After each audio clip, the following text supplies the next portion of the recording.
A key assumption in the budget is that there's a population-wide vaccination program fully in place by late next year.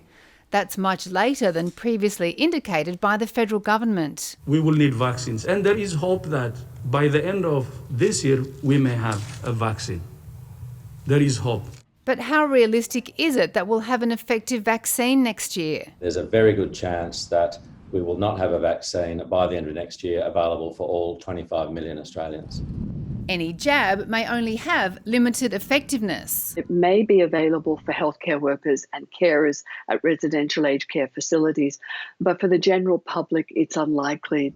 Public health experts were hoping the budget would have a roadmap for a post-pandemic future. The budget last night did not prepare Australia for the rest of this pandemic or pandemics in the future.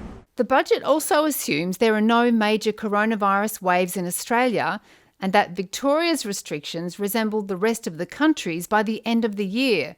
That's by no means a certainty. We're doing everything we can to get these numbers down and to be able to keep them down and then move to a much better set of rules and find that COVID normal, so it's a COVID normal Christmas. And that all state borders except for WA's would reopen by the end of the year. But with community transmission resurfacing in New South Wales, that too is up in the air. We have to assume during the course of the pandemic that from time to time we're always going to have this. We're always going to have cases. With no rule book for this pandemic, the unpredictable nature of COVID-19 means that these assumptions aren't much more than an educated guess on what might happen next.